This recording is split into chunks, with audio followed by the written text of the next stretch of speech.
Hey, good morning, everyone, and welcome to our December 16th final meeting of the year before Christmas.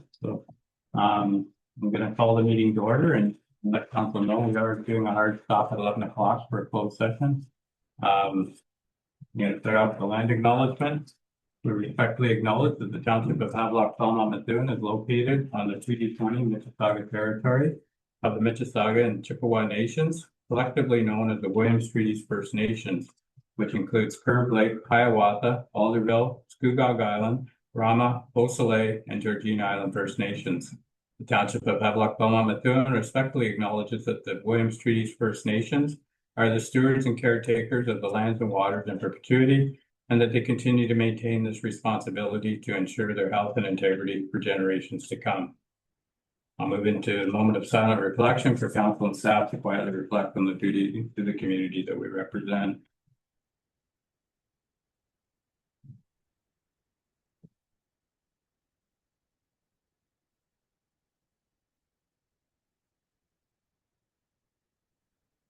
Thank you.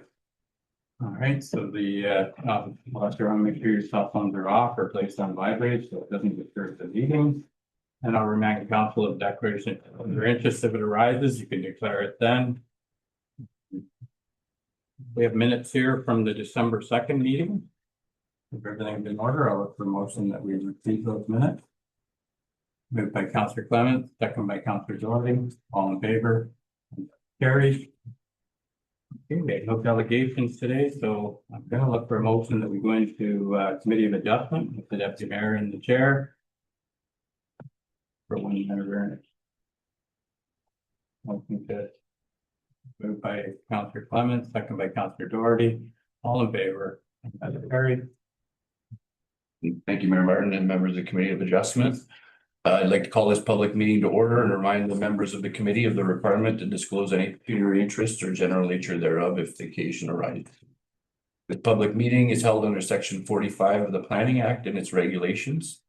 And we'll now have our planning consultant, Alicia, present just one minor variance application today. Morning, Alicia. Good morning, and thank you, Mr. Chair. So through you, the single minor variance application being discussed today is for file number A-07-25. And the application was submitted by Matthew Borelli on behalf of the property owners Dan Filgiano and Julia Pietrowski. The property is municipally known as 183 Fire Route 49, and the property is located on Round Lake in the Belmont Ward and is identified as Part Lot 29, Concession 9, roll number 1531 010 25305. The property is 1,740 square meters, which is just under half an acre, about 4 acres. And the property is zoned seasonal residential and designated shoreline.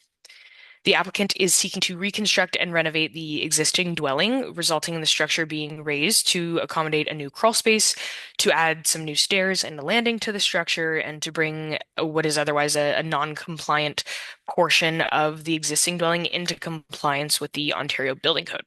And to do so, the following variances are required. Reducing the required front yard setback from 21.3 meters to 8.9 meters, reducing the minimum side yard setback from 6 meters to 5.3 meters, and reducing the required setback from the high water mark from 30 meters to 8.9 meters.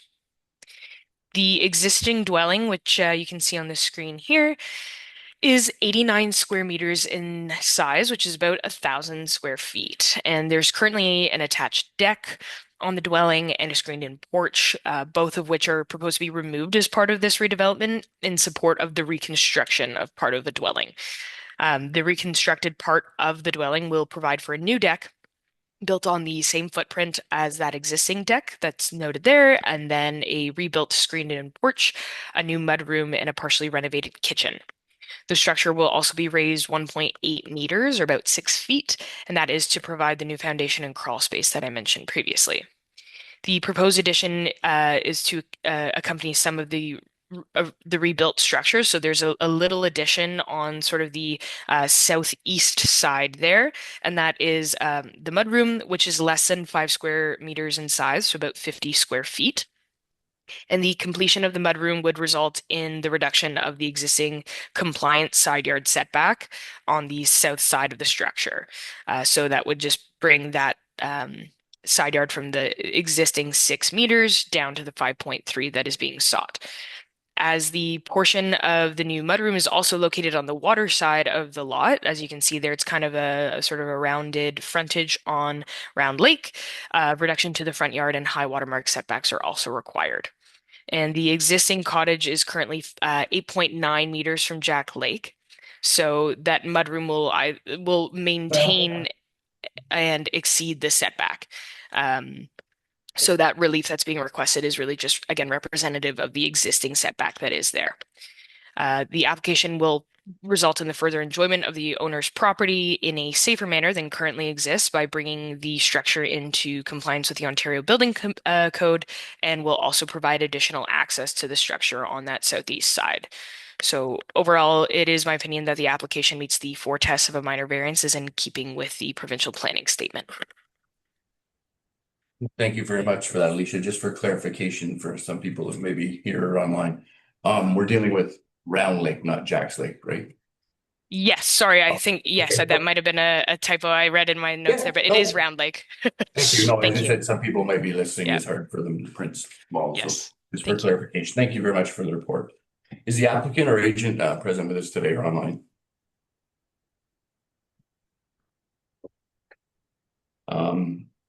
That being a no, that will move right into it. Is there anyone present or online wishing to speak in opposition of this application today?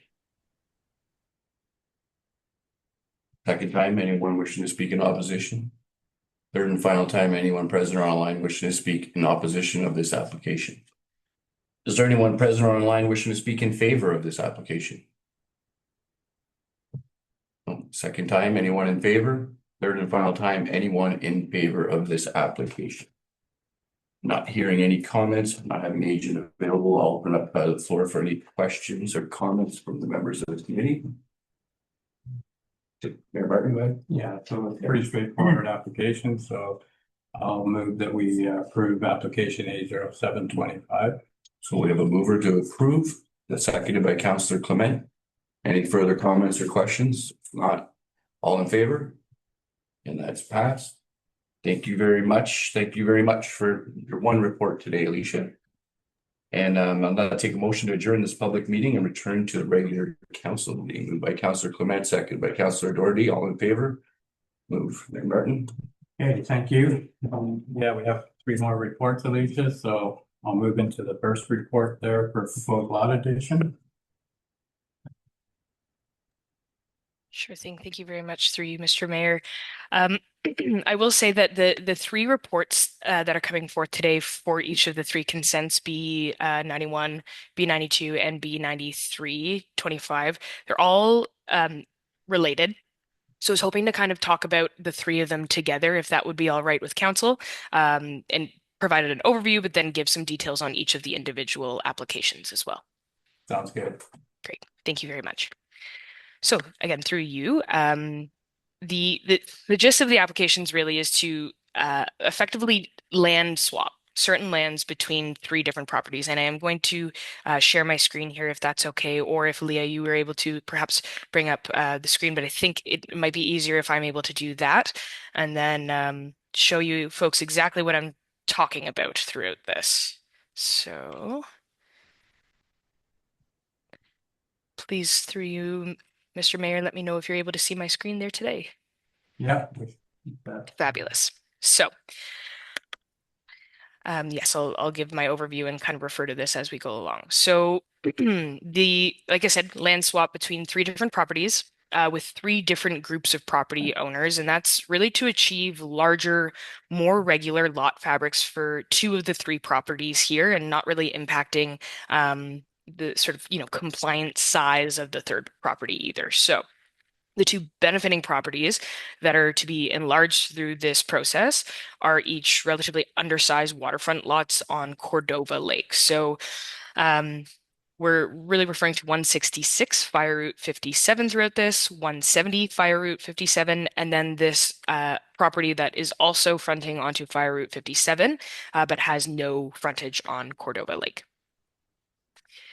Consent application B-91-25 is recommended to be conditional on the provisional approval and the eventual clearance of those conditions of each B-92-25 and B-93-25. And I will discuss the latter two applications in detail first because B-91-25 is going to be dependent on, again, the approval and clearance of conditions of the last two. So B9225 proposes for a 0.25, so a quarter hectare portion of these, what we're going to call the backlot lands owned by Annette Vance to be conveyed to the lands municipally known as 170 Fire Route 57 here, owned by Sean Hogue. 170 Fire Route 57 is 0.38 hectares in size, though I will say that this is currently to be determined following confirmation of the previously separately held lands comprising 170 Fire Route 57 having actually merged on title. So we would note that this confirmation is also a recommended condition of the approval of B9225. So in order for this application to happen, we would like to confirm first that everything's actually merged on title. So if that confirmation is received, then the lot addition being discussed today would have the effect of increasing 170 Fire Route 57's lot area to a total of 0.68 hectares. So yeah, if it's all good and already merged on title, would result in that larger footprint. So then B9325 proposes a lot addition from the same lands located on Fire Route 57, owned by Annette Vance, this sort of quote back lot here, to the lands known as 166 Fire Route 57. This property, as I mentioned, it also has that frontage on Cordova Lake here, and currently only comprises 0.13 hectares, so undersized for sure. So B9325 would actually propose that another 0.08 hectares be severed from the larger backlot, this larger one here that sort of surrounds the properties, and it would be severed from that to be added to 166 Fire Route 57. Now, I mentioned B9125 is dependent on the approval of B9325 as B9325 serves as a link between the benefiting lands. So you can see here there's a small portion to be conveyed here and then a larger portion here. So the lands to be conveyed via B9125 currently comprises the Hogue property here. So you can see the Hogue property, that 170-57 is actually sort of like maybe like a P shape, I guess is the best way to describe it here. And so part of the lands from Hogue are meant to go this way, plan north, and then a little bit of land from this property is going to serve as the sort of joining bit here. So it will create a regular, linear, and larger lot fabric, and the sort of similar here, though the Hogue property would benefit from a larger bit over here as well. So the P is really just shifting effectively. So we would recommend that as part of a condition for the provisional approval of B9125, that again, the completion of 92 and 93 go first. So we would recommend as well that a zoning bylaw amendment be required at the township level for the approval of B9125, which is this bit here. And that is to recognize the new lot area relative to the requirements of the shoreline residential zone of the township zoning bylaw, and to provide opportunity for review for any other potential deficiencies that might arise through development of any of the sites should it be proposed. And I will note that no structures are currently being proposed through these applications. They really are just kind of moving lands around in ownership to, again, create more regular, usable lots. And part of the reason that we feel that this is something that council can endorse too is that we're increasing the lands, if they were to be for development, further from the high water mark and from the shore of Cordova Lake. So overall, the three reports recommend that Township Council endorse the applications for consent to the Peterborough County Land Division Committee with the conditions as proposed. And I will just leave my screen up here until anyone tells me otherwise in case there are specific questions that I can go over. Thank you. Okay, thank you, Alicia. So there's a lot to this, and I don't know what the easiest way to, you're saying it has to be, these have to be passed in a certain order, so everything fits together, or we do have a recommendation before us for application B 9125. So I can provide a bit of clarity on that through you, Mr. Mayor.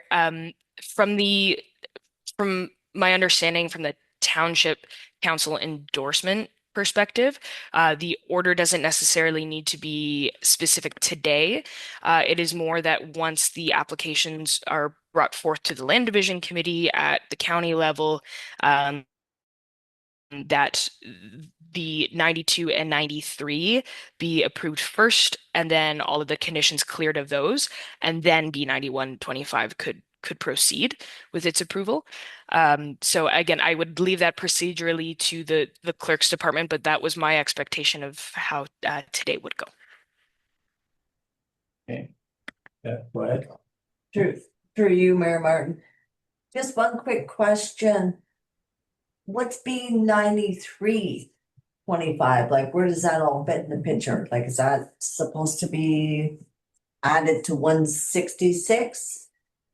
Through you, Mr. Mayor, yes. So, and I apologize if I stumbled on any of the numbers throughout this, the repetitive nature of that. So I guess this Yeah. graphic is what is the most helpful here. B92 is the one that scooches some of this larger lands towards the Hogue property. B and these numbers aren't necessarily clear, I guess, either on this plan, but B 9125 is this bit here from that P-shaped Hogue property that would go towards 166. Now, B 93 is this little tiny property here that kind of has some X's as their hatch, and that is why B 9125 cannot proceed without B 93 first, because it needs to join the two properties together. Otherwise, we would have this property here and this property here being somehow merged without an actual abutting lot frontage. So that merger wouldn't necessarily be linear in the fashion that we would really like to achieve here, and frankly, the fashion that the applicants are looking to achieve. So they would just have a piece of property here and a piece of property here. And part of why we're also recommending that B92 go before this part here, or sorry, before B91 is because of the land swap. So then if B91 happens, this property is reduced without having this happen. So we would really like for it to be sort of 93 and 92, and then 91 can join in. For Havelock-Belmont-Methuen, this all makes sense as far as, you know, it's gonna clean things up over there and make the bigger lots. I guess all of this stuff is gonna have to be explained to county council. That's where the decisions will be happening as far as making things happen in order. So, for today's purpose, Bob's saying here that we're best just to do these individually, like we have them on our agenda, and yeah, you got some more explaining to do when you get to county council or land division to make these things happen in the proper order. So, Absolutely, through you, Mr. Mayor. I think we'll make maybe a meeting or some correspondence with the county staff there to make these recommendations quite clear. okay, all right. So Deputy Mayor Webb. Yeah, just through you, Mayor, just more clarification. You might have explained it there, sort of was going through my computer here. So in terms of on the computer where we got the green property Hogue, the smaller green portion, does that belong to Hogue? That's my understanding, yes. And So is that piece of property gonna stay there? Like just in the yes, and so you'll see that. So right now it is actually not fully contiguous, right? This boundary, like the green here, Yeah. and then this chunk with 170. So when this part of the Vance property is conveyed, it will be all flushed together. So And that corner's gonna be merged there. yes, Okay, so exactly. it'll be touching. Okay. Okay, Councillor Doherty. Through you, Mr. Mayor. Let me get the lot number right here. There's a private road that goes through there, right? Yes, through you, Mr. Mayor, that's correct. By Route 57, just like And it this. would appear on, from my survey anyway, 186. There seems to stop from 192 and then pick up at 175. Is that just a bad copy, or is the road go through? And then at the same at the other end, the road ends at which lot? Through you, Mr. Mayor, I may pull up the county GIS because I agree this plan doesn't necessarily convey it very clearly. But my understanding in part is that it might actually reflect this accurately because this is a fire route that is partly, I think, privately owned. If you wouldn't mind just giving me one moment and I will pull the mapping up here.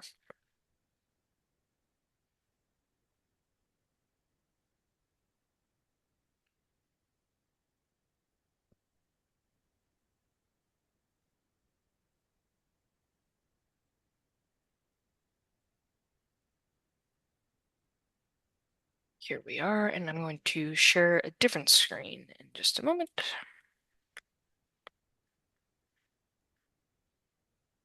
Cut through 3. Through you, Mr. Mayor, is the mapping now present on the Yeah. screen? Great. Yeah. So through you, Mr. Mayor, it is unfortunately the mapping is a little bit interesting here, but you can see there's a defined right of way up until yes, like sort of partway through that 92. You can and that looks like it's its own sort of defined right of way. However, the actual fire route does continue throughout. The property ownership I can't speak to. Um, I'm struggling to click on a separate one here, but the right of way continues through.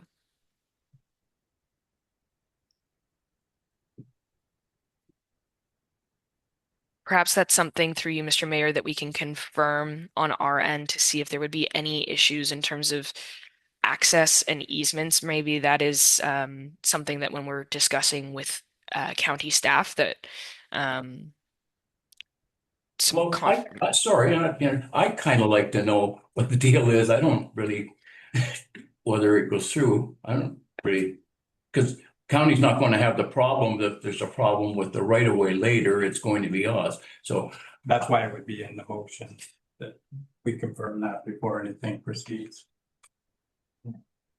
sorry, through you, Mr. If I may finish my question. So is there a right of way registered on title for all of those lots along there? Or is it the handshake type of private road? through you, Mr. Mayor, I'm not sure. I can see again like that there is the fire route is present, and then of course there's the water access. I do not know for each of these properties if they have um, Well, my access question is specifically. really, does it, thus shifting around and making things better for them, does it alter the right of way conditions and the owners? That's really what I don't want to be back in another 3 months and saying, well, I can't go across my property. You know, that's all. Maybe whatever you think. But to move forward with this, the three applications here, I think we need to add it to the recommendation here that each of them, any decisions rely on easements being in place. Just like there's something else there that you had said that you have to check on, I think land ownership or something, there's another piece of property that you have to confirm. So it's just another piece of the motion would be that we confirm that all easements are in place for this, that we're not going to land on. Yes, through you, Mr. Mayor, I think that adding that condition to each of the reports would satisfy this concern and make sure that that would be a condition of clearance. Yeah, or some kind of clear delineation in terms of where that road goes and where it ends and what's the right of way and what's not, right? Yeah. So, because that's going to come up at the next Oh, yeah. stage. So Yeah. that'll be the first question that gets asked. So you might want to make sure you have this straightened out with staff at the county before it goes to land division, so it can be explained easily to the group. Agreed through you, Mr. Mayor. Yes. Did council want to move to amend the conditions as proposed? Yeah, that's what I think we need to do. Okay, great. So amending the conditions to include easements and things like that for the road allowance. Thank you. And the course of the right of way or road, like in terms of where it goes and what properties it crosses. That would be So good. So, Confirm the route of the private road. yeah, And ownership. most private roads are owned by us. This one here looks like the property owners. We really don't know who owns it and whether there's any agreements on it. At least I didn't see anything in the report to that. Maybe I missed it. So for today's, to keep it moving, we would do individual, we'll start off with application B 9125 as amended. Following the recommendation as amended with the easement, confirmation of the road.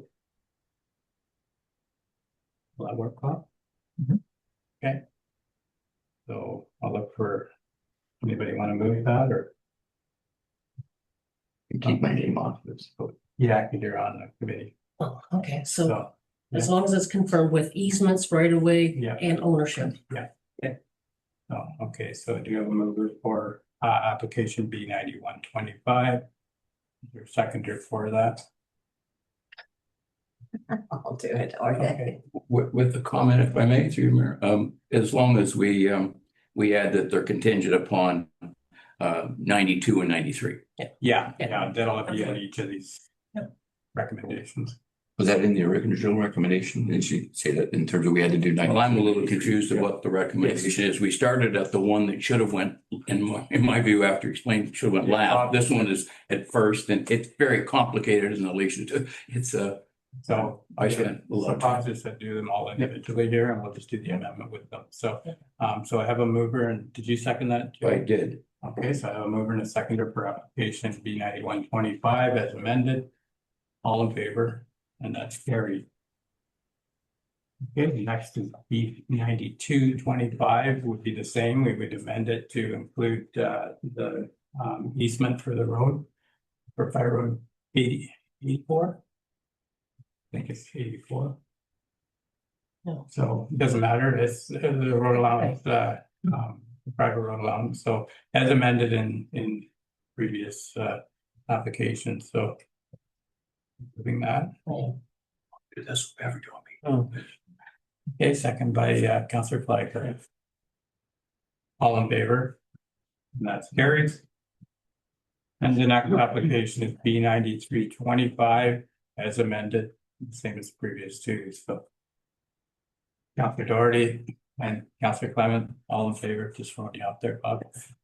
All in favor, that's carried. Okay, thank you, Alicia. Good luck. Thank you. Thank you all. You've got to deal with it when it gets to the next thing, so you might want to talk to him. Sure thing. Yes, I'll connect with you there, Art. Okay, great. Thank you very much, everybody. Take care. All right, Thanks, Lee. thank you. All right, so next on the agenda is the operating and capital budget delivery here. So last week we received our books, and today Lionel's going to go over some of the highlights and what we were giving at the end of his presentation. Hey, Lionel, go ahead. All right, thank you, Chair. So this is our fourth budget together as a group. Hard to believe. And over the years, a number of changes and improvements have been made to the budget review document.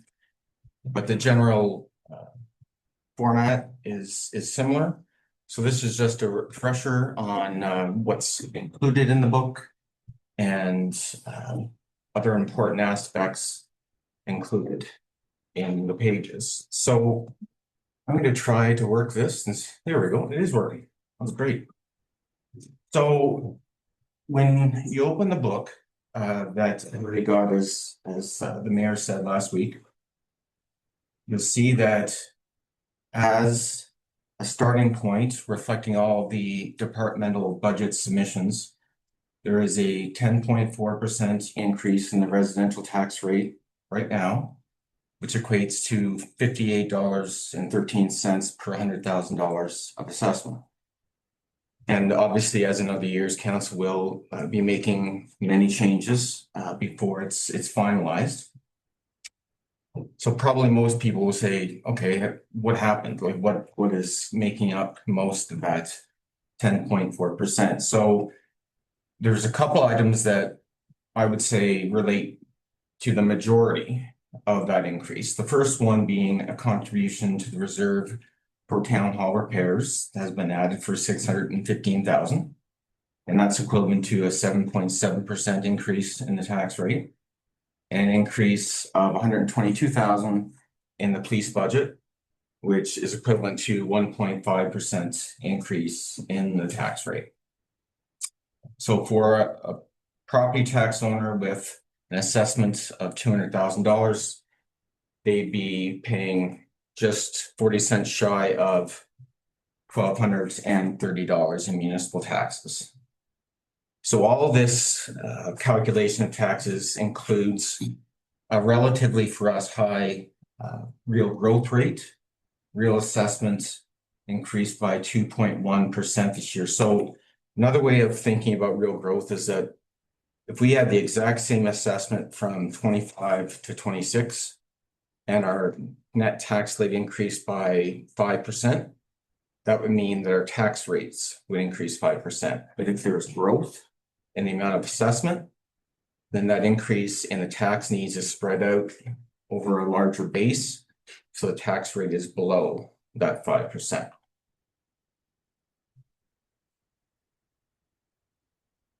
Just a couple of highlights for our provincial support. The OMPF, the Ontario Municipal Partnership Funds, is by far the largest provincial transfer we get. That's yearly, and it has no conditions. It increased this year by 11% to $1.56 million.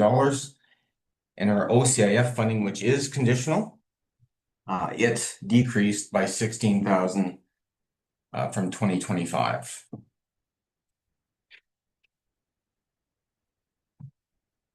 We often talk about what 1% means to the budget. So every year when we have changes to assessment and changes to the amount of money that we're spending, what 1% means goes up just a little bit. Last year was 78,500. This year it's around 80,000. So if there's 1% increase in the municipal tax rate, that means there's $80,000 more in tax supported expenditures. And conversely, if we had a 10.5% starting tax rate and we wanted to decrease that by 1%, we would have to take off around $80,000 in that tax levy.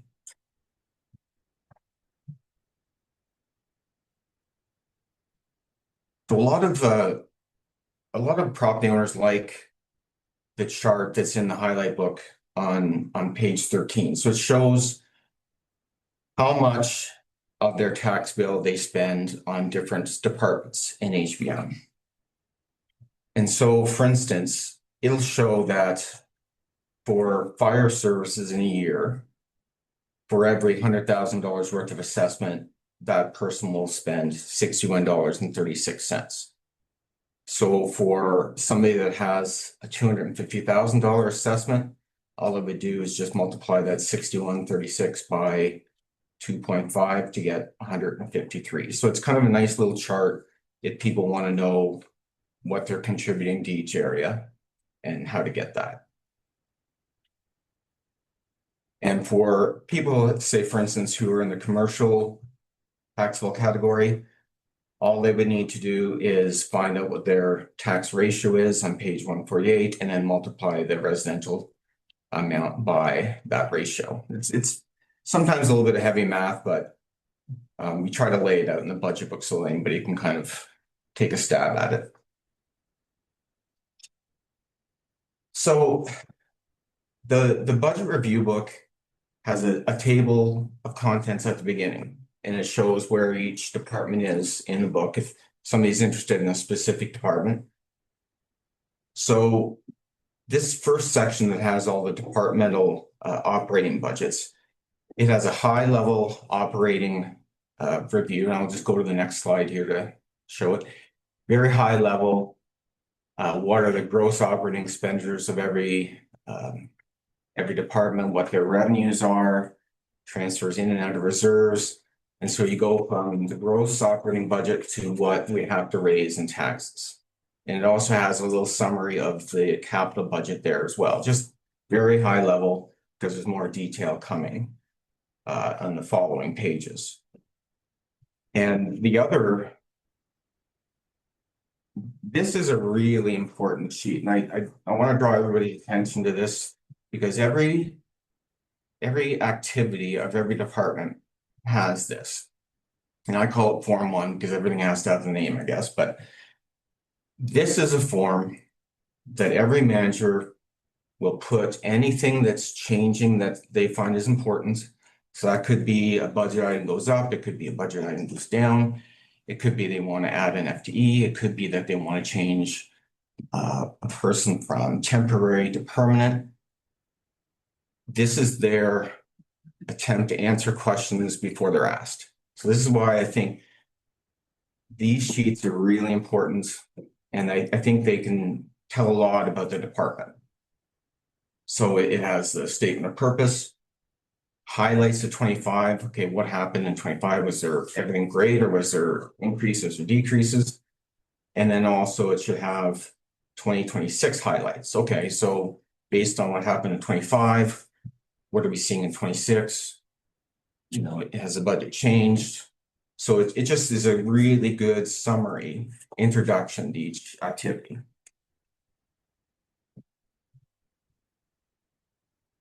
The departmental capital budget, so that's in section 2 of the budget review book. It's organized in a very similar way to the operating budget. So it'll have the same sheets. It'll, for each project, it'll have the description of the project, the total cost. How are we getting the money? Is it grants? Is it reserve funding? Is it tax levy support? So the idea is to provide as much detail as possible. And once again, to kind of answer questions before you have a chance to ask them, to speed things along when you guys have all the work you have to do when you're going through the budget. So this sheet here, this summary, and every activity again has this summary. This is all of the administration capital budget items proposed for 26. And as you can see, it have the total project budget. Is there any aspect to it that was approved before 26? And then it shows, okay, where are we getting the money from? So it's a really nice summary. So for this activity for administration, you see all of the funding comes from one source, that being the admin reserve. There are some activities where you're going to have, like, say, roads, where we're rating a bunch of different reserves. So this is one that people can refer back to at any time during the year and say, oh yeah, that's the admin reserve. That's a general capital reserve that something comes from. So the 2026 budget review document, if everything was approved as is, absolutely no changes, which isn't realistic, but if that was the case, then at the end of 26, we would have an estimated balance of about $12.5 million in reserves, and reserve funds, which are just statutory reserves, they would have a balance of about $895,000. And I know councillors often get the question, wow, you guys have some money in the bank. Why are we even paying taxes? But the asset management plan that every municipality has had to put together, and this has been a project that's been going on for over 10 years, and it's finally reached the point where every municipality has to have all of their assets in their asset management plan. It has crystallized very clearly what municipalities are facing in terms of the replacement of their assets. And it's a little bit scary, because if we were 100% successful in planning ahead for the replacement of our assets, our reserves would have to be many times higher than what we actually have right now. So this is a little summary. This isn't everything that's in our asset management plan, but this gives you an idea of what we're facing in the next 10 years or so. you go down the list, I don't have to read it, everybody, can see what's there, but there is a lot of assets in every single department in this municipality that have a lot of assets in poor or very poor condition. And I think through prior council's decisions and certainly current council, we have done a good job of seeing ahead and trying to plan ahead. But I can say categorically that we don't have near enough money right now to pay for the replacement of the assets we have. So, as I mentioned just a few minutes ago, it can be tempting to say, okay, let's maybe decrease the tax rate by bringing in some money to the operating budget from reserves. And boy, you see other municipalities doing it fairly often now. But it really creates a base budget problem because you bring in $500,000 this year. Next year, you're going to need to bring in $500,000 more from the reserves. And pretty soon you don't have a reserve. So to me, it would have to be a very special case where it's one time only, but those cases are few and far between. And there's so many future unknowns, especially on the capital side, that I think the plan that council has been following is a good one to continue with, because we're going to be needing that money and needing it fairly soon. And the other question that sometimes comes up is debt. And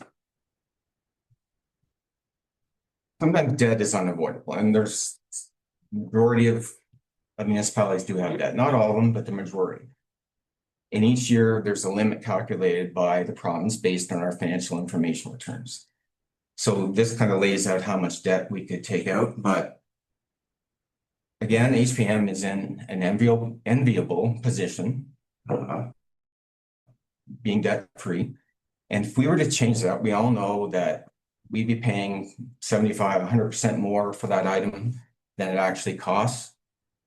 So that would, in essence, by itself, add a lot to our net tax levy every year. And once you start that, it's really hard to stop. It's almost like I would see, and maybe I'm a fiscal conservative, but you start rolling down that hill, it's pretty hard to get off that debt stone that's running down the hill.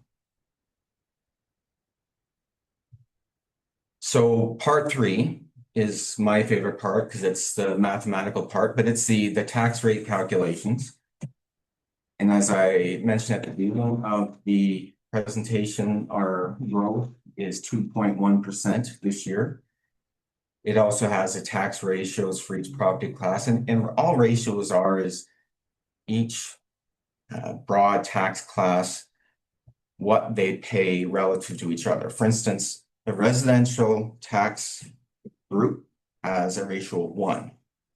And the commercial tax class has a ratio of about 1.1. So all that means is that for every dollar of assessment, commercial taxpayer is paying 1.1% more than the residential taxpayer. That's it. So it's kind of a nice way of looking at what tax ratios are. And it also has the current value assessment, the weighted current value assessment, the calculation of the village special area rate, which is a rate for only village people, or I should probably say that residents of the village, based on the cost of garbage collection and transfers to the sidewalk and road reserve for the village. And we have confirmation that our education taxes are once again being held at the level that they've been at for many years now, actually. And lastly, you all have in your mail slots now your supplementary review book. We don't go through this book during the review. This is something that if anybody wants to dig a little deeper into the information that is in the regular book, they can. So it has an appendix for the public priorities given to us in our input survey. It has the council priorities And for each council priority listed, there is a cost for what that would be if we wanted to add it. There is I like appendix 2, it's a capital projects that have approved in prior years. That's something that's been added since I started working here. Certain council members were looking for that, and I think it's a really good section now because you can see. I thought this was approved in 24, and you can go straight to that appendix, and yep, it was, or no, it wasn't. So it's a really good reference. There is a appendix for salaries and benefits by department and glossary of budget terms. And appendix 5, that's a very granular level of detail. That's your line by line budgets for each department.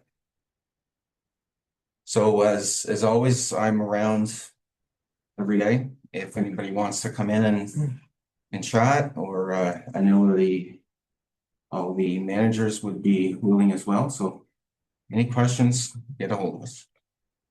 Thank you, Lionel, and yeah, thank you for simplifying it. And I know you're in your element when you're playing with the numbers, so. Anyway, so yeah, so we do have our work cut out for us, and it looks like a pretty high number at the beginning, but I'm sure we can get at it here and try to keep us moving forward, but realistically and within our meeting. So I'll open up to council. So yeah, I just like to, through you, Mr. Mayor, I'd just like to say a quick thank you to Lionel. I know he's been working hard. I know certain members of council have been in giving him input to help with the book he's come up with, but just for myself and comments I've heard from other people, personally, I think the book is really good in terms of letting the public know, in terms of us making them aware of the transparency of what's going on here, so that anybody, if they do have questions about what we're spending money on, it's there.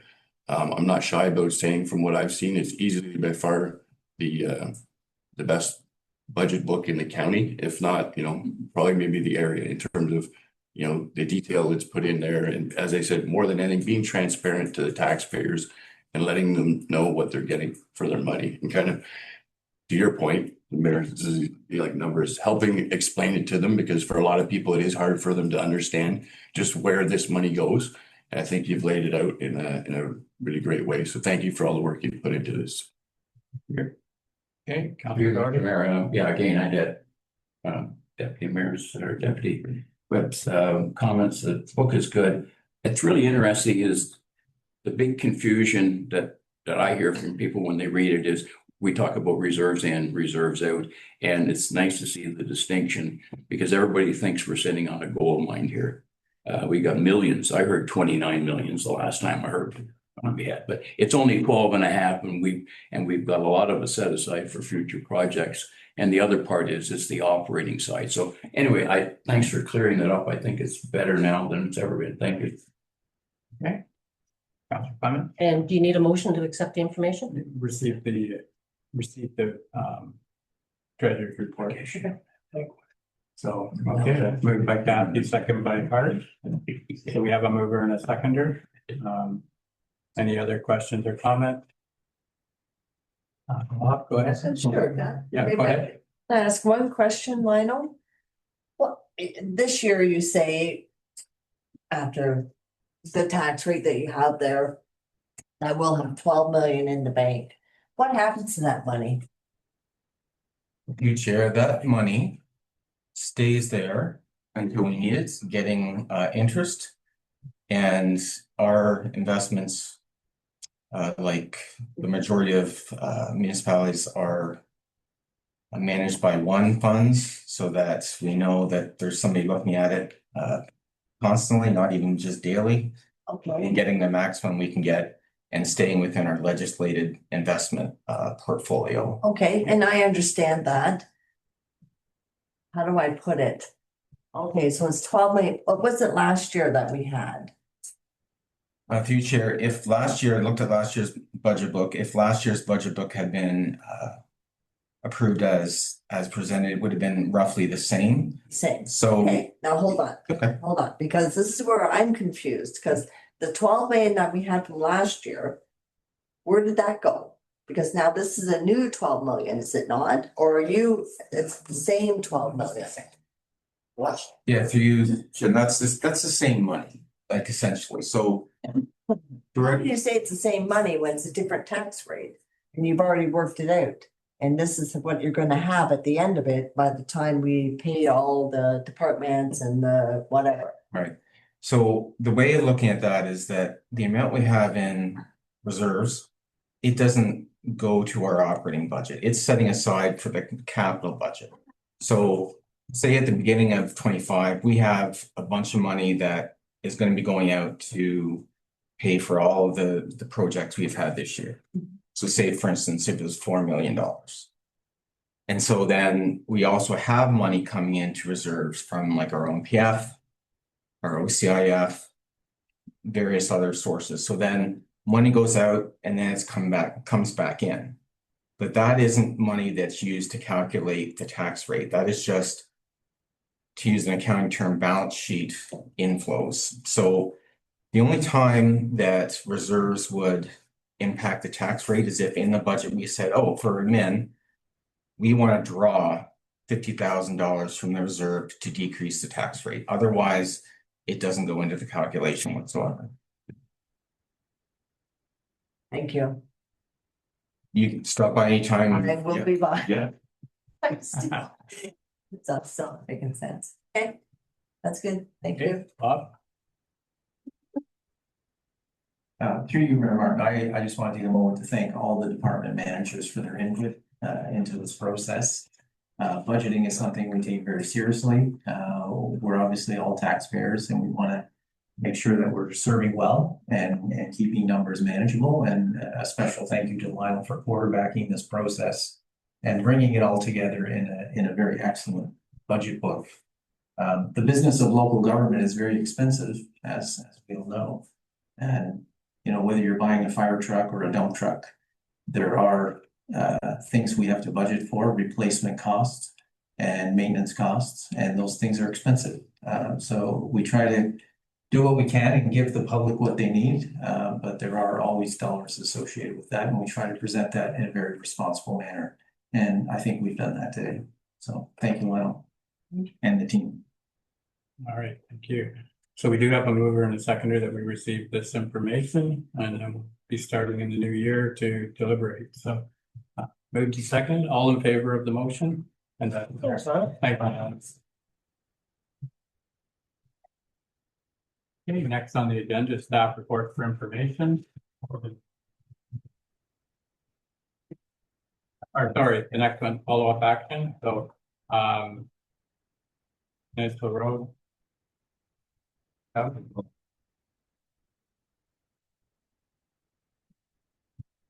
Morning, Mr. Mayor and Council. Burke, if you could put up the attached sketch, please. The property is on Peninsula Road, is 525 Peninsula Road, owned by Miss Patterson, concession 6, part lot 15, plan 10, part block F. Roll number 153100007222700. As council is aware, the ownership of the unopened road allowance was brought forward by way of an internet tower that was installed on the road allowance a couple of years ago now.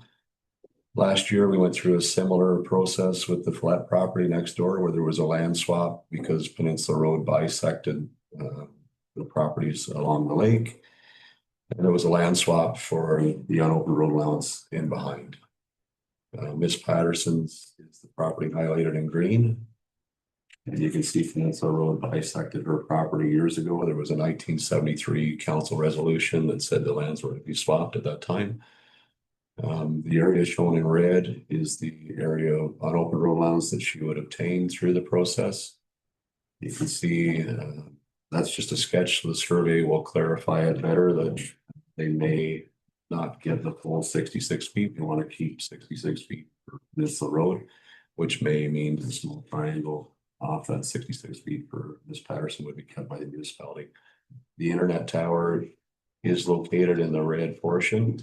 I've spoke with Miss Patterson. She has no concerns with the internet tower. And I've also spoke with the owner of Rural Links, Ray Abrams. So the agreement for the internet tower would then be between Ms. Patterson and Rural Links.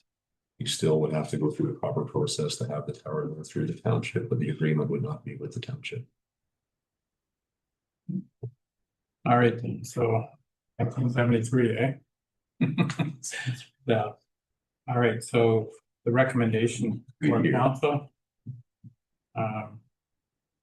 Motion to approve. Okay, moved by Councillor Doherty, second by Deputy Mayor Webb. All in favor? And that's carried. You good, Travis? So the next is the animal control and impound, and John Maury is online, so. Yeah, so through you, Mr. Mayor, so the December 2nd council meeting, we brought forward information with respect to animal control and impound and support services. Councils wish to have some more information from United Humane Society and Mr. Maury with respect to the estimated costs, in addition to the options laid out in agreement 1 and 2. And he has provided some approximate costs based on the number of care that were provided to animals in 2024, 2025. And he's here to speak to that today as well, if you have questions. Okay, thank you. Council questions? Through you, Mr. Mayor, just a question. I thought I looked through here with, I might have asked this. Sean's online there? Yeah.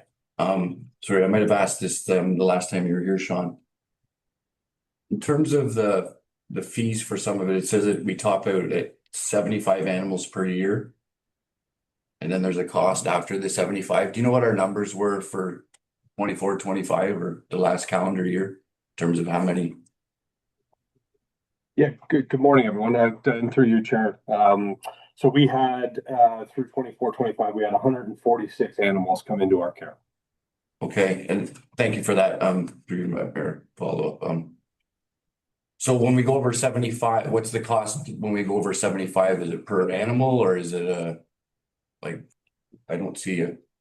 Through you, Chair, yes. So the retainer would stay as is, so the $13,000 annual, and I'm looking at option 1 as the example. Yep. So the annual retainer stays as is for the impound and care services. The intake exam of $40 per animal would be, over and above that 75. So if we go past the 75 animals per year, then that $40 extra would be associated with it.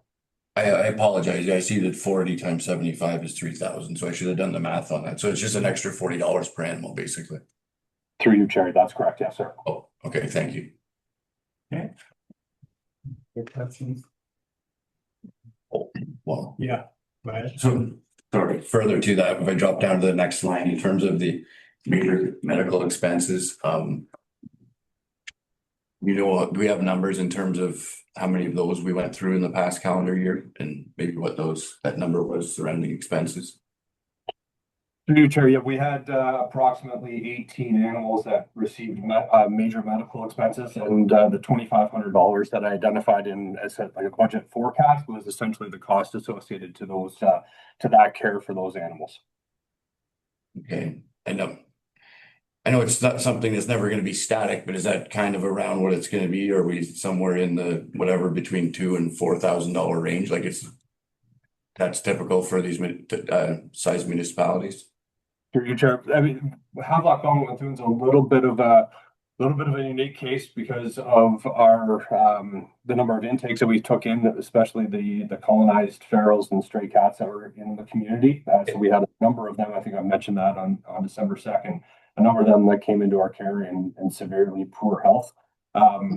As mentioned in my report, though, as well, we have done a lot of, as an overall organization, of it expanding quite a bit of our in-house services. So I would see that number not expanding much beyond that 2,500. If anything, a lot of those minor medical cases would be part of your annual retainer. So there's not going to be any increase or no additional perceived increases. The issue lies is that we don't really know what comes to our doorstep until it comes to our doorstep, right? So when in cases where we cannot provide the care or medical care in-house, we then have to go out, and then we're kind of at the beck and call associated with the costs of an emergency clinic or another vet service. Thank you very much for that, Sean. Just one last question, I think for staff. Do we have a number in terms of what our commitment was towards this from last year, budget wise? It's about 6,000, I think. It's through you, Mr. Mayor. Our current contract was started at 6,000 per year, so 500 per month, and then it would go up 1% per year. That was the retainer, and then the The costs were on top. Okay, of that. so, yeah, thank you very much. Thanks, Travis. Thank you both. Thank you, Sean. Okay. Questions, comments? So we have some options here. I don't know what council's thoughts are. I'll make a motion that we go with option one. Please.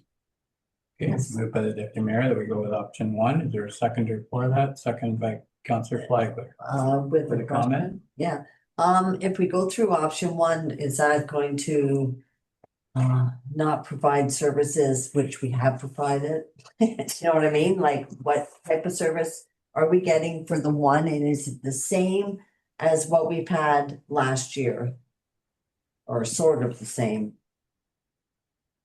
Because I'm not. So Sean, would that be a similar program that we have right now? Option one? Through you, Chair, no, it won't be identical to what you're receiving currently. So as mentioned in my December 2nd presentation, one of the areas that we'll be transitioning away from will be bylaw and animal control. So that would go on to the municipality to look after. The second part, and why it's split off into options one and two.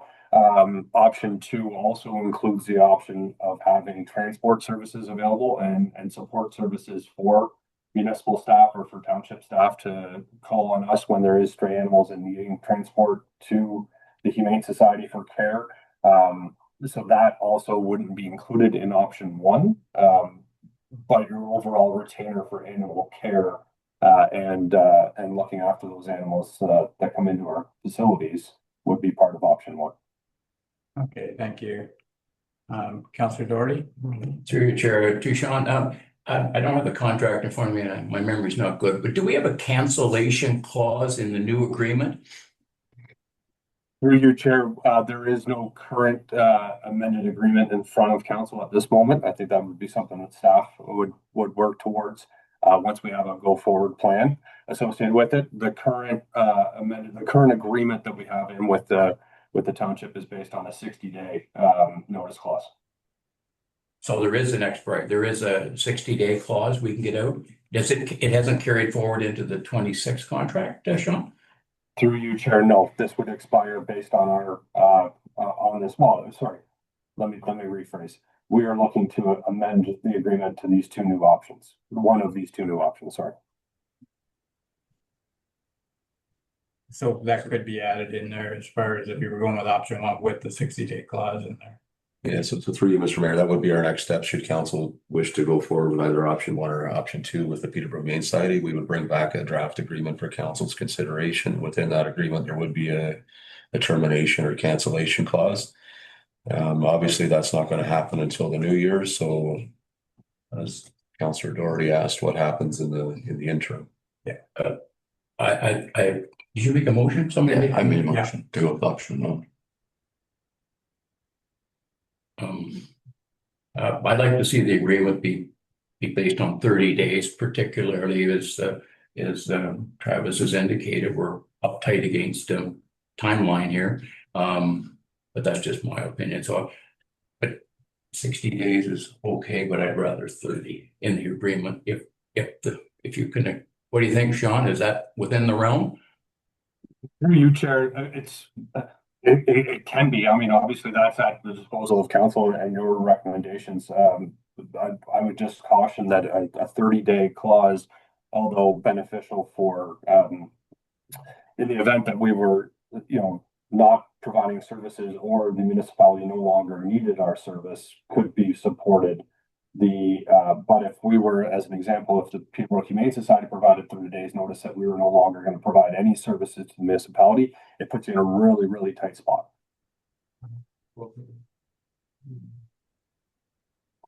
And through you, sorry, if I can continue, I think, and Travis, you can chime in as well, but I think from a beneficial and mutually agreeable agreement, I think at least a minimum 60 days would be supported, just so that nobody is left in a position where you're kind of hung up to dry, kind of in that scenario, if I may.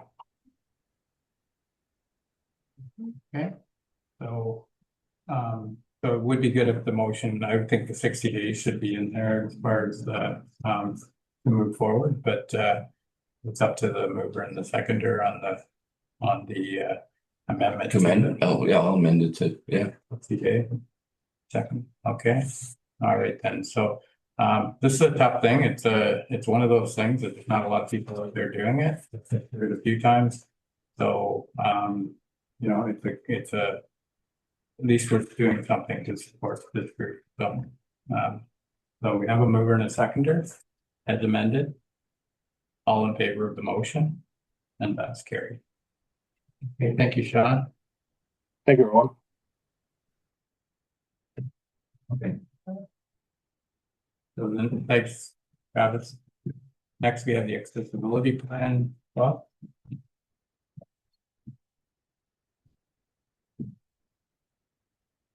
Through you, Mayor Martin, this report presents the accessibility plan.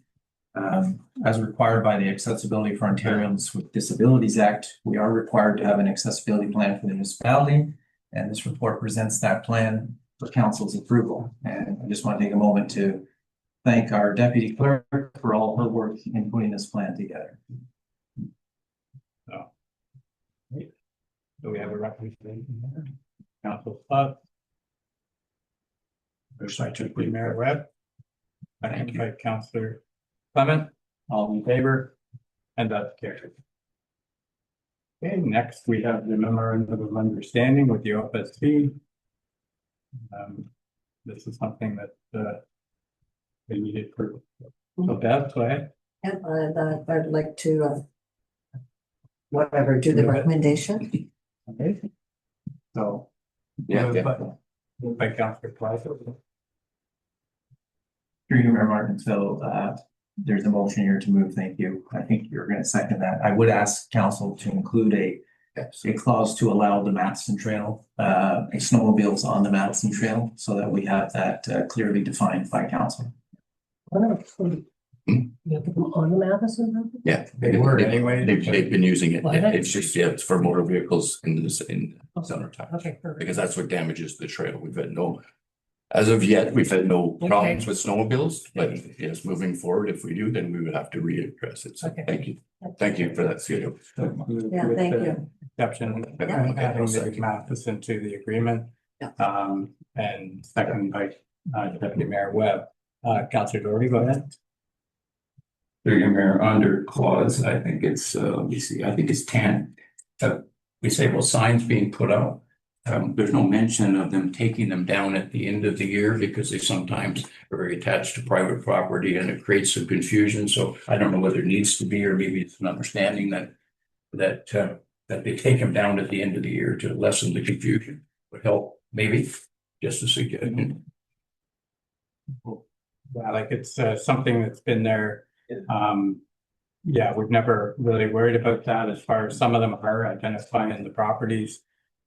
Really, there's no changes in this thing since, you know, even when I ran it, they're pretty well, everything's exact same. Signs along some of the roads, if they have to take them down, they do, but they're a volunteer group and it sometimes does get hard to manage everything. So, like everything, so it's up to you if you want a motion to do that, Councillor Doherty. I just made it a comment. Okay. All right then, so the motion is to include the Matheson as presented today. Okay, all in favor? And that's carried. All right, next we move into action items. Correspondence action items. So we have winter maintenance on Bowen Road. We had a request come in from the group up there, just identifying this, looking for a little more maintenance on Bowen Road with all the increase in people living in there. I think right now, I don't know, Peter, did you want to speak to this at all, or, I think right now it's, you're doing probably above what we're supposed to do for limited maintenance.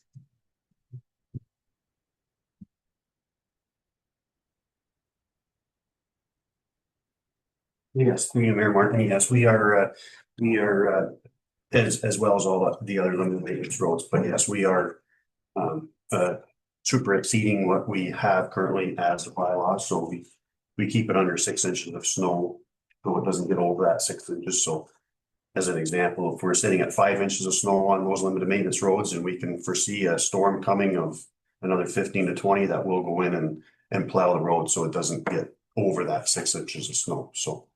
But So it's a level of service and it's up to council all the time on these things, if you want to step it up, if not, do it, but right now we've been trying to give a decent service to Deputy Mayor Webb. Go ahead. Through Mr. Mayor, I understood that the cost to it, this group has come to us, I think, as far as when I've been here a number of times. I've been down to visit the road. I think the issue what's been brought up and is brought up in the letter that we received from them as well is that 20 years ago, there was, maybe only 5 or 10 people that lived on this road. Ever since, there's been a number of properties that have been added to it. That number I'm not sure of, so maybe it's something I could staff maybe you could dig into and find out in terms of the growth we've had on that road. Because to me, if there's 20 or 30 new properties where there was only 6 or 7 before, that's something we need to address, right? So, and I know we get into this where we're dealing with a road that was a low maintenance road. Well, a lot of the other roads have already had these properties on, and when the properties are there, the cottage might get torn down and get fixed up. These aren't new developments. And down this road is what I'm getting at, is a lot of these are new developments where there was no houses before. So the road is seeing a lot more use and obviously a lot more wear from the more use that it's been getting in the last 5 to 10 years. So am I correct with that? yes, through you, Mayor Martin, I would agree with you, Deputy Mayor, that is more travel in recent years from, I think a lot of it may be due from COVID. So maybe just to move this along, I was gonna, if I could make a motion that we direct staff to investigate in terms of in the last 15, in the last 15 years or whatever, have the property numbers changed dramatically enough to, for us to maybe have to re-examine this. And maybe as something, as I said, as a township, after we look at this, we can kind of look at, because I imagine there's areas back around Methuen Lake and other places where I know we get letters from places there. So maybe it's something we need to address moving forward. So I'll make that motion. Okay, so just let Peter and then Bevan. I was through you, Mayor Martin, so if I could maybe suggest a recommendation for our roads needs study as it's currently being proceeded with right now, and maybe I could reach out to the engineering firm and just add that to it to check or level of traffic and or do we want to do all of them or just a particular road but I think they would include that they could include that in the report. And that's, exactly all that. Plus, Pete, I think it would be good to maybe work with either planning or building in terms of, because what I'm looking at is new property development. So along Bowen Road, where our building department would have those records, how many new properties or new houses, cottages / have been built there, say in the past 15 to 20, whatever the time frame is, if you want to go 15 or 20. But I'm just saying in that way we can look at it, right? So I can compare. Has it doubled? Has it, minimally increased? Has it tripled in terms of the number of people that are using the road? Because even for the roads needs study, I think that's going to be something good because we're probably going to need maybe different maintenance on these roads if there's 3 times the number of people using them. So. Okay, Councilor Flyger, go ahead. Yes, actually, through you, Mayor Martin, we plow certain roads in this township, correct? So plowing and sanding and salting, the village people are charged for that. Are we not on our taxes? Is there a percentage?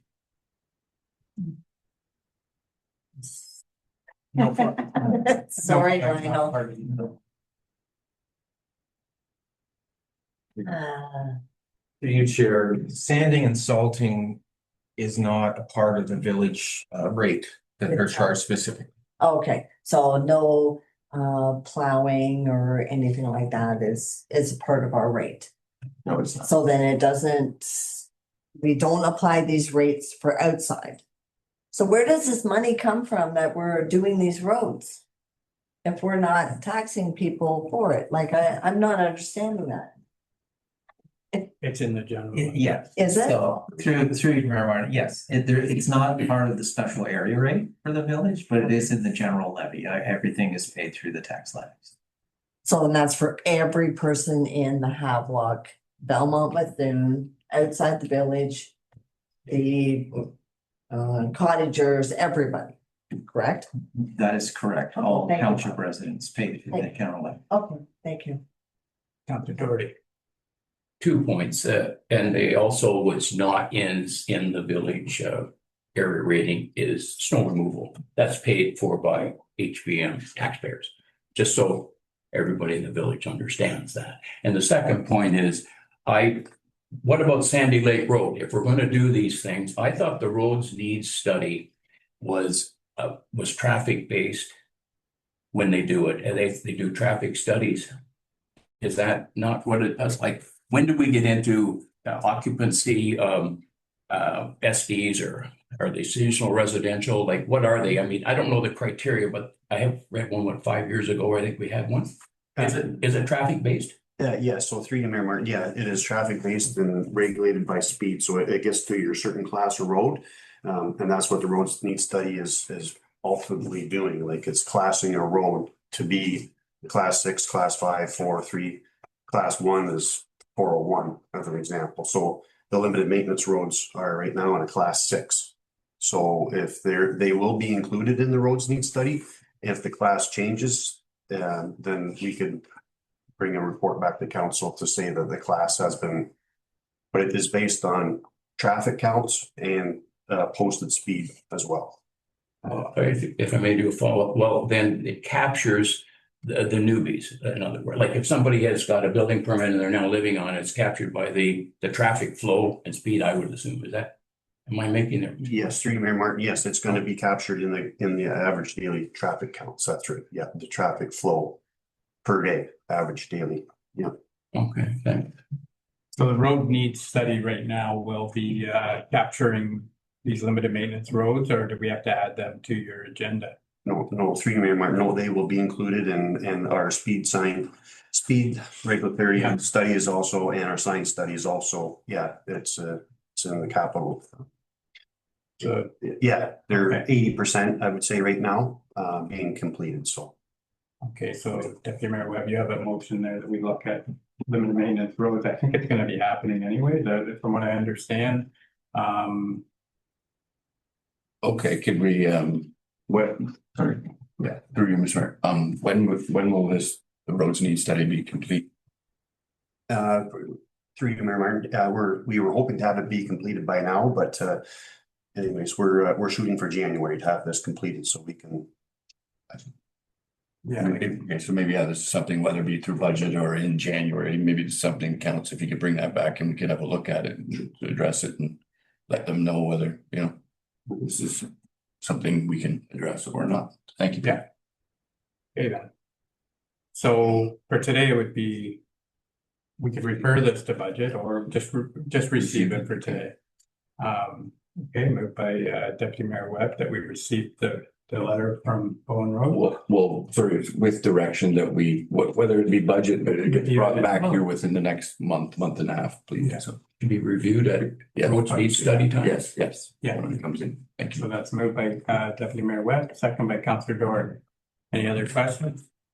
All in favor? And that's carried. Okay. Next item on here is Ambrose Moran's letter with regards to the consolidation of the conservation authorities. So I quite like the letter. I sit on CVCA and this is an issue. And we do have one in a letter in for information items. And my suggestion would be that we receive this letter from Ambrose and we look at the next or the letter from Belmont Lake Peter White with regards to the consolidation. It's a little more direct to suit us. It's so for today, Ambrose Moran, my suggestion would be to receive it. Receive, moved by Deputy Mayor Webb, second by Councillor Clement. Comment? Yeah. Through you, Mayor. I'd like to thank Mr. Moran for the comments. I don't know about all the information because it's not in our township, but I mean, it's very well written. And we'll receive it.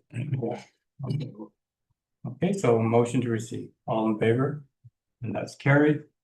So we do have one item in the for information that kind of relates, well, it does relate to this. They didn't ask us to support it, but I would like to support this letter from Peter White and the Belmont Lakes Board. And there's more in following in the committee liaison report with regards to this, that we are concerned. I spoke to Dave Smith last week about it, that it's a huge area. This new eastern region is basically almost going from Oshawa to Mississippi Mills to Bancroft. It's so many CAs, like, so most of us support consolidation, and you know, if it had been autonomy in Quinte and Rowe, that's, you know, reasonable. But this area, like the Belmont Lake people are saying here in their letter, is we could lose our our concerns, local concerns, because they'll be lost. So anyways, a motion to support and maybe forward this to Dave Smith. Yeah. Okay, moved by Deputy Mayor Webb and second by Councillor Doherty. All in favor? And that's carried. Okay. Yeah, okay, and with the county added to that too. Is that okay with the secondary? I thought we just sent it to the ministry. That's who's making the change. Yeah, we just get more name. Okay. Yeah. It's either way, I just suggest. Okay. They should already know about the problems, I would think. Yeah, they just had to work with us. Okay, that's fine. So all in favor? I did carry. All right then, so when I move into liaison report. There's one other item of correspondence there, if you want. Oh, yeah. So we did have the annual billing for the OPP there in correspondence for information. I'd be looking for a motion that we receive the balance of the correspondence. Moved by Councillor Clements, second by Councillor Flagler, all in favor. That carried. So we do have a hard stop at 11 o'clock. Before we go into liaison reports, I'm wondering if we could take a 5-minute recess. County report, because it's quick. Okay, all right, so we'll do the liaison reports and then we'll go into it. Close. Thank you, through Mr. Mayor. Just a quick county update. It was kind of a quick meeting that we just wrapped up the budget. So final budget numbers for Peterborough County was a tax rate increase of 3.93%, which equates to a levy of 5.27. So 5.29 maybe. Anyways, 3.93 is the main number. And that's been finalized and passed. All right, then, thank you. And then the other items in here is the draft budget for the Conservation Authority came in pretty reasonable. So that was doing a 30-day circulation. So it'll come back to our meeting on the 15th or 18th of January. And I haven't heard anything about any problems with it. So Has there been any talk about delegations at the upcoming, either whether it be Roma or, you know, upcoming conferences? I haven't heard anything yet, but that's I'm expecting. You mean for the merging of the company? Yeah, so that's closed now for Roma, and I'm hoping that there is some. I haven't heard of any yet, but thank you. And then the municipal brief from the Conservation Authority is just there's a lot of information that comes out there, and hopefully it helps understand where things are going. So, okay. Okay, so a motion to receive the liaison report. Did you have a question, Jerry? Sorry. Yeah, through Mayor. The budget for the county, are they taking any money out of reserve funds for operating this year, or is it straight up? No, Okay, thanks. not this year. That's been corrected and will not be done in the future. But thanks for bringing it up. Well, it's a question you get, so I don't go to county council. So a motion to receive the liaison reports. Councillor Doherty, Councillor Flagler, all in favor, and that's carried. And look for a motion to take a 10-minute or 5-minute recess and then come back into closed session. So moved by Councillor Doherty, second by Councillor Clement, all in favor, and that's carried. Okay, so we are still in open. I'm gonna look for a motion here that we go into closed sessions held under section 239(2)(e) for litigation or potential litigation. 239(2)(i), a trade secret scientific, technical, commercial, financial, labor relations information. So motion, oh, and 239(2)(b), sorry, for personal matters. All the letters of the alphabet. So motion to go into closed. Moved by Councillor Clement, second by Deputy Mayor Webb, all in favor, and that's carried. Are you reading? Okay. Back to Yeah, water. there's a couple of motions. Get rid of that mouth. Okay. Yeah.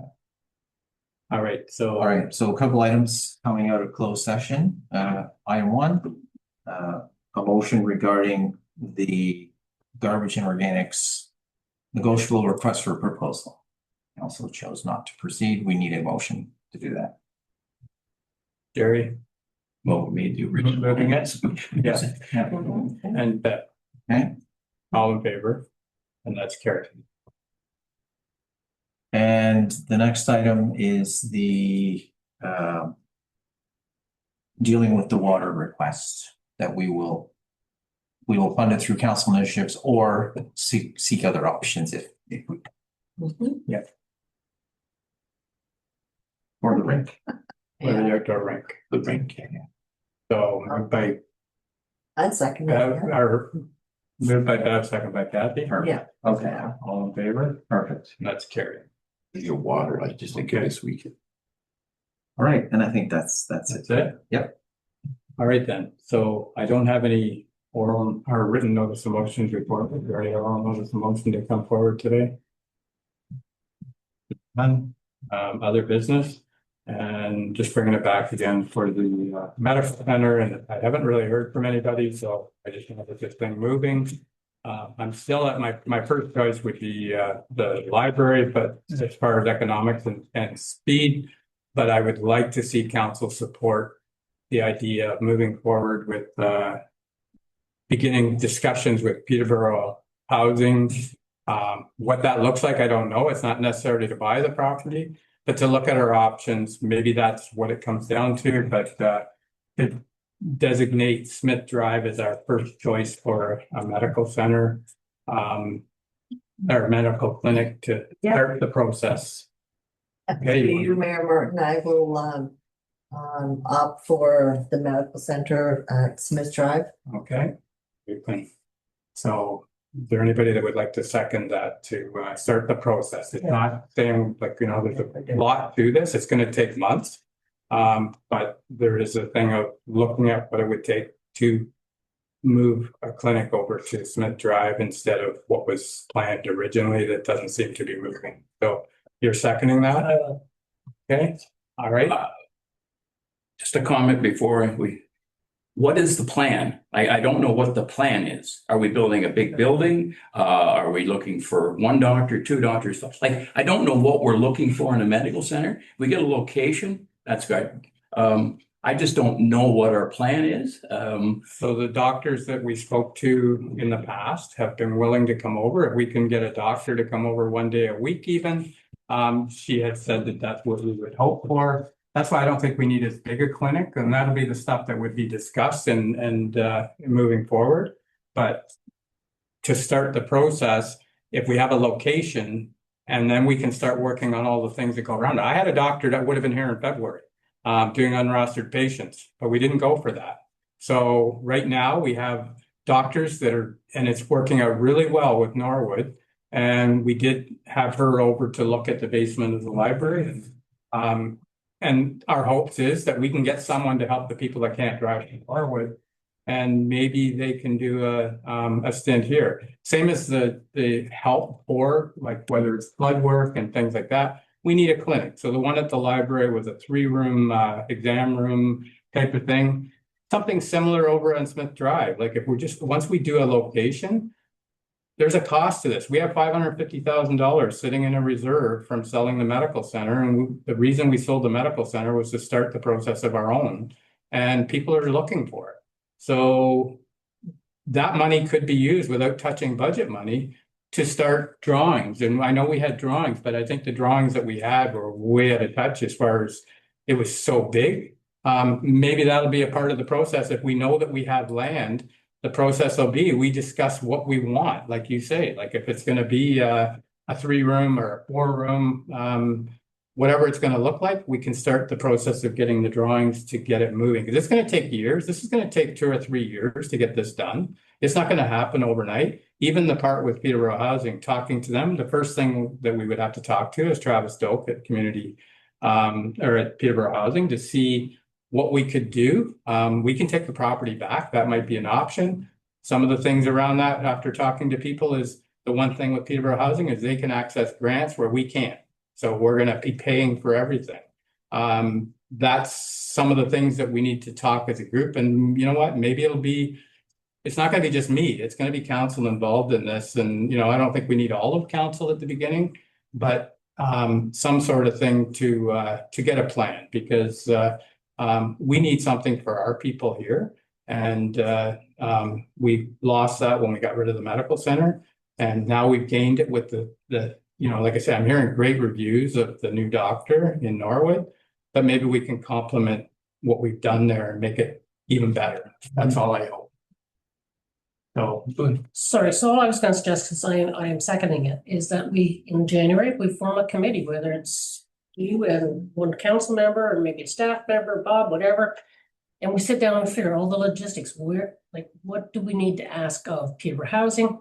And get our everything lined up and go forward. and that's what I would like to see. It's not me. I'm just bringing this out. I keep bringing it out and I haven't really heard from anyone, but if that's what council wants, that's a great idea. Let's have a small committee that we can say, what we're looking for. I'm sure we've all had people say that, we need something of our own. And some of them are, so, well, I have, so. No, it's good. Oh, well, but we've put the library on for 4 times now and you keep Yeah. bringing it back. Yeah, Why because if we keep bringing it back? so the reason I bring that up is I could have had it in by February and it was under probably $150,000. This thing here I'm talking is probably going to be $3 million at least. Maybe more. It depends what size we go and that'll be the part that comes out. So that fit right into the way we do things as far as retrofitting buildings. That's the way Havelock's done it in the past.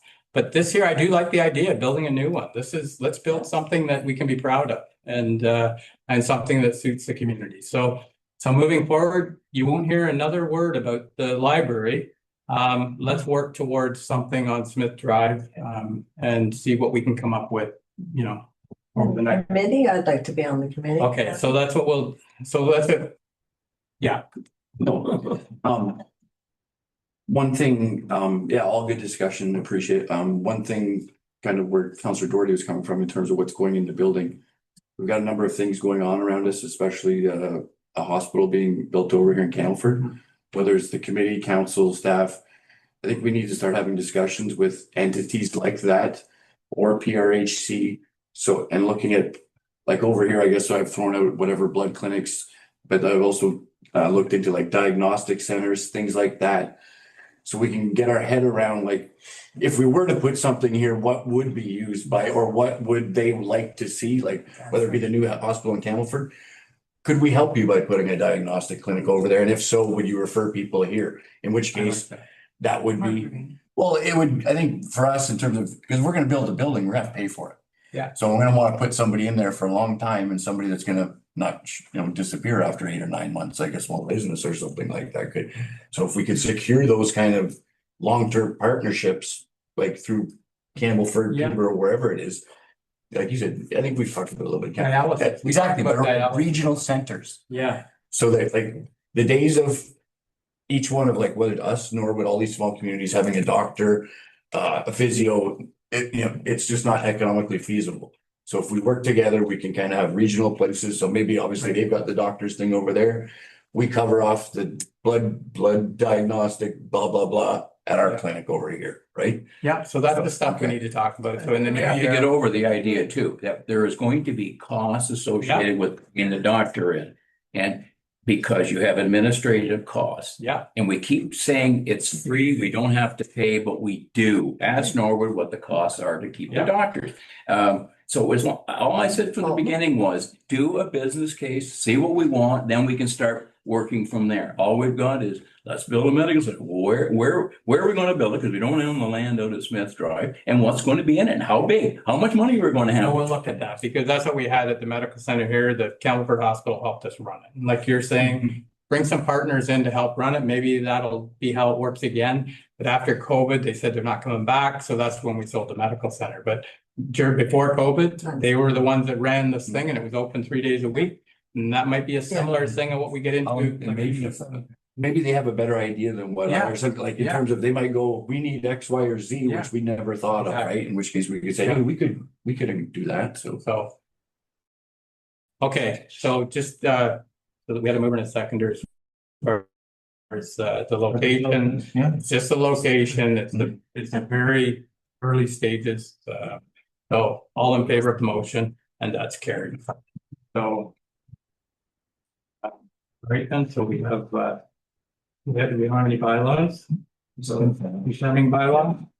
For today's meeting, Kathy and Bev, all in favor, and that's carried and adjourn, Hart and Larry. All in favor.